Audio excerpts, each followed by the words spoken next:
जय जय श्री राधे।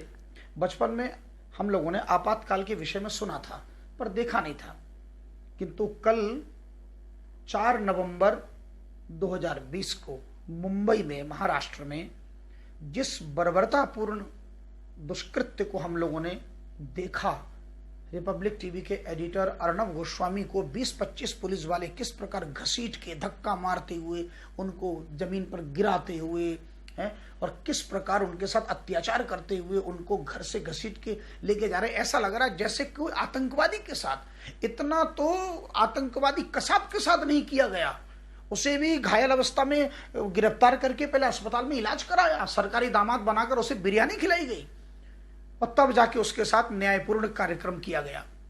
किंतु एक चैनल का एडिटर, और उसका अपराध क्या, वो कसूर क्या कि वो हिंदू हित की बातें करता है, वो हिंदुत्व के पक्ष में प्रश्न उठाता है, वो किसी मुख्यमंत्री के विरुद्ध आवाज उठाता है, वो किसी सरकार की नीतियों के विरुद्ध अपनी आवाज बुलंद करता है। तो क्या आजाद भारत में, स्वतंत्र भारत के इतिहास में किसी चुनी हुई सरकार के विरुद्ध, सरकार की नीतियों से सहमत न हो? सहमति असहमति ये बात की बात है, हम सरकार के विरुद्ध आवाज नहीं उठा सकते। ये हम किस जमाने में जी रहे हैं हम लोग? ये कैसी संवैधानिक सरकार है? क्या हम हिंदू इतने जड़ हो चुके हैं कि ये अर्णव गोस्वामी ने ऐसा कौन सा अपराध किया? अर्णव गोस्वामी जब भी कभी किसी हिंदू बहू, बेटी, बहन पर कोई अत्याचार होता है तो उसे प्रखरता से अपनी आवाज को बुलंद करके उसके पक्ष में आवाज उठाता है। हम लोगों ने महाराष्ट्र में विगत दिनों कितनी बर्बरतापूर्ण घटनाओं को होते देखा।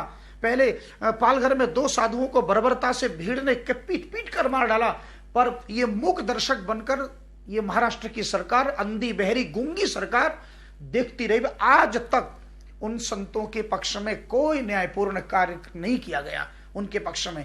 उसके बाद एक रिटायर्ड फौजी सैनिक को किस प्रकार बर्बरता से हमने पीटते हुए देखा, उनको लात घूसा प्रहार करके उनको मार रहे हैं, लेकिन उसके विरुद्ध भी कोई अभी तक कोई कानूनी कार्रवाई नहीं की गई। एक महिला को है, कंगना राणावत, जिसने इतनी सुंदर झांसी वाली रानी और न जाने कैसे सुंदर सुंदर भारतीय जो राष्ट्रीयता से ओतप्रोत फिल्में बनाकर लोगों को भीतर एक राष्ट्रीय चेतना जगाती है, उस महिला को के साथ क्या बर्बरतापूर्ण व्यवहार किया, उसके कार्यालय को तोड़फोड़ दिया, उसके साथ जो व्यवहार किया, ऐसा लग रहा था जैसे एक तरफ पूरा महाराष्ट्र की सेना और दूसरी तरफ एक अकेली महिला। सरकार ऐसी होती है। विगत आजादी के 70 वर्षों बाद अनेकों सरकारें आई और गई, पर इस प्रकार के दमनकारी कार्य करते हुए हमने आज तक नहीं देखा। ये कैसी सरकार है? और आखिर हम हिंदू इतने सहिष्णु क्यों होते जा रहे हैं कि आज इस भारत में हिंदू के पक्ष में बोलना भी मुश्किल हो गया है। हम हिंदू के पक्ष में कोई प्रश्न नहीं उठा सकते, हम हिंदुत्व की कोई बात ही नहीं कर सकते। जब भी कुछ करेंगे हमारे विरुद्ध इस प्रकार के षड्यंत्रकारी कार्यक्रम किए जाएंगे, और वो ऐसा इसलिए कर सकते हैं क्योंकि उन्हें लगता है कि ये 100 करोड़ हिंदू 100 करोड़ होकर भी निष्क्रिय हैं, बिल्कुल शांत हैं, ये अपने रोजी रोटी कमाने में पड़े हुए हैं, बस केवल 8 घंटे की ड्यूटी करो, महीने की तनख्वाह लाओ, दुकान खोल के व्यापार कर लो और शांति से 2 वक्त की रोटी खाओ, इजी चेयर में बैठ के अखबार पढ़ के देश के नेताओं को गाली दो, बस हो गया काम। उनको यही लगता है। दूसरे धर्म के एजेंडा को समझो, आप क्या षड्यंत्र चल रहा है कि 100 करोड़ हिंदुओं को 2040 तक कैसे गुलाम किया जाए, कैसे हिंदुस्तान पर कब्जा किया जाए, ये सब षड्यंत्र चल रहा। पर हिंदू बिल्कुल अनभिज्ञ, अनजान, सो रहे हैं। तूफान से पहले जैसे शांति होती है ना, उनको लगता है कि बिल्कुल ऐसे देश में शांति है, इसलिए उन्हें कोई चिंता, कोई फिक्र नहीं है। कश्मीर में लाखों कश्मीरियों को रातों रात हिंदुओं को मारकर जो भगा दिया गया, आज उन कश्मीरियों को पुनः बसाने की योजना चल रही है, किंतु उस समय भी कोई आवाज प्रखरता से उठाने वाला नहीं था। इसलिए आज समय है मेरे भाइयों बहनों, 100 करोड़ हिंदुओं से आह्वान करता हूं कि आज अर्णव गोस्वामी के पक्ष में बोलिए, अपने अपने अधिकार क्षेत्र में जितना हो सके उसका समर्थन कीजिए। आप वीडियो बनाकर बोलिए, आप चाहे धरना दीजिए, प्रदर्शन कीजिए, किंतु उसके पक्ष में, ताकि वो हम सबका पक्षधर होकर बोल रहा है। हम 100 करोड़ हिंदुओं की आवाज को बुलंद करके बोलता है, वो उसका इतना ही कसूर है, इसलिए उसको सजा होगी, इसलिए पुलिस उसको पीट रही है। इसलिए आज भी ये हिंदुओं के, बार बार हिंदुओं के सेंटिमेंट्स के साथ खेलने का ये षड्यंत्र ये लोग क्यों रच रहे हैं? कौन बनेगा करोड़पति का मंच तक भी अछूता नहीं रह गया। आप आश्चर्य करेंगे कौन बनेगा करोड़पति पर कैसे कैसे प्रश्न पूछे जा रहे हैं। एक प्रश्न पूछा अमिताभ बच्चन जी ने कि 25 दिसंबर 1927 को भीमराव अंबेडकर साहब जी ने किस हिंदू ग्रंथ को जलाया, हमारे हिंदू ग्रंथ को, और उसमें उस सूची में ग्रंथों का नाम विष्णु पुराण, भगवत गीता, मनुस्मृति और ऋग्वेद। आप सोच सकते, कल्पना कर सकते हैं हिंदू धर्म के ऐसे ग्रंथ जो हमारे प्राण आधार हैं, जो हमें जीना सिखाते हैं। सृष्टि नहीं बनी तब से ये ऋग्वेद और ऐसे ज्ञान के अपार भंडार को जलाने की प्रश्न, ये प्रश्न कौन गणे करोड़पति में? क्या किसी दूसरे धर्म के बारे में, किसी मुस्लिम धर्म के बारे में, जैन धर्म के बारे में, ईसाई धर्म के बारे में, अथवा किसी बौद्ध धर्म के बारे में ऐसा प्रश्न उनके धर्म ग्रंथ के विषय में पूछ सकते हैं? साहस है? अगर ऐसा पूछने का साहस अगर केबीसी को है तो मैं विश्वास के साथ कह सकता हूं कि प्रश्न पूछने के 24 घंटे के भीतर ही उनके तंबू उखाड़ के फेंक देंगे।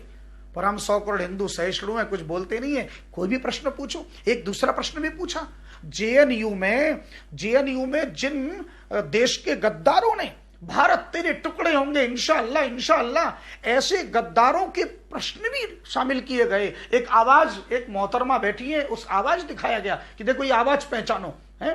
उसमें कह रहे हम भारत में रहकर भारत से आजादी मांग रहे हैं, ये किसकी आवाज है?